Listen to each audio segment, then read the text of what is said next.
वेद सनातन धर्म और विश्व का प्राचीनतम ग्रंथ है। वेद पूर्णतः ऋषियों द्वारा सुने गए ज्ञान पर आधारित है, इसीलिए इसे श्रुति कहा जाता है।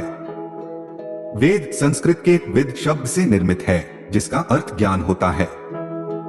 यह प्राचीनतम ज्ञान विज्ञान का अथाह भंडार है, जिसमें मानव के हर समस्या का समाधान मिलता है। वेद के 4 भाग हैं: ऋग्वेद, यजुर्वेद, सामवेद और अथर्ववेद। आइए जानते हैं इन चारों वेदों को। ऋग्वेद। ऋग का अर्थ होता है स्थिति ज्ञान। ऋग्वेद प्रथम वेद है, जो कि पूर्णतः पद्यात्मक है। इसके 10 मंडल में 1028 सूक्त हैं, जिसमें लगभग 11,000 मंत्र हैं। ऋग्वेद की 5 शाखाएं हैं: शाकल्प, वास्कल, अश्वलायन, शांखायन और मंडूकायन। इनमें भौगोलिक स्थिति और देवताओं के आवाहन के मंत्र मिलते हैं। गायत्री मंत्र का उल्लेख भी इसी वेद में है। इसमें जल, वायु, सौर, मानस तथा हवन द्वारा चिकित्सा की भी जानकारी मिलती है। यजुर्वेद। यजुर्वेद 2 शब्दों से मिलकर बना है, यत और जु। यत का अर्थ होता है गतिशील तथा जु का अर्थ होता है आकाश या कर्म। इस वेद में गद्य और पद्य दोनों हैं। इस वेद में अधिकांशतः यज्ञ और हवनों के नियम मिलते हैं, अर्थात मनुष्य अपने प्राप्त ज्ञान को किस प्रकार मोक्ष पाने के लिए प्रयोग करे। यज्ञ के अलावा तत्व ज्ञान अर्थात रहस्यमयी ज्ञान का भी वर्णन है। इस वेद की 2 शाखाएं हैं, शुक्ल और कृष्ण। वैशंपायन ऋषि का संबंध कृष्ण से है। कृष्ण की 4 शाखाएं हैं। याज्ञवल्क्य ऋषि का संबंध शुक्ल से है। शुक्ल की भी 2 शाखाएं हैं। सामवेद। साम का अर्थ रूपांतरण और गायन से है। इसमें ऋग्वेद की ऋचाओं का संगीतमय रूप है।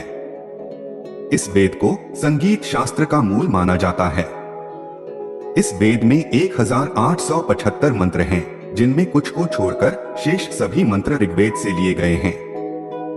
सामवेद में ईश्वर वंदना, उपासना और आध्यात्मिक उन्नति के उपाय वर्णित हैं।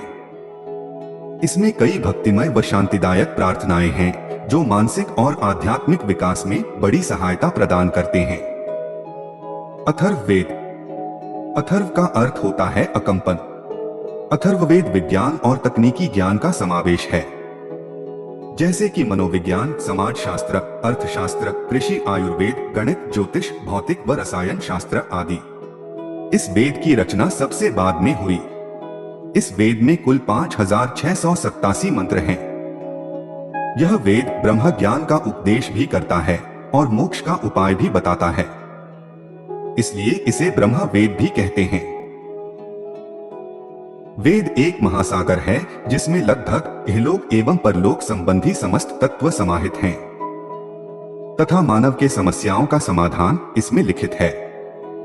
वेद दुनिया का प्रथम ग्रंथ होने के साथ साथ एक ऐसा ग्रंथ है जिस पर आज तक किसी ने कोई सवाल खड़ा नहीं किया, क्योंकि वेदों में लिखी बात तार्किक और वैज्ञानिक दोनों दृष्टिकोण से सही साबित होती है। यूनेस्को द्वारा इसे मानव इतिहास के प्रथम साहित्यिक दस्तावेज की संज्ञा दी गई है। वेद के ज्ञान को सहेज कर रखने के लिए हमारे ऋषि मुनियों ने बहुत परिश्रम किया है। इसलिए यह हमारा कर्तव्य बनता है कि समय मिलने पर हम सब भी वेद का अध्ययन अवश्य करें तथा इसकी महत्ता को दुनिया तक पहुंचाएं। ओम भूर्भुवः स्वः तत्सवितुर्वरेण्यं भर्गो देवस्य धीमहि धियो यो नः प्रचोदयात्।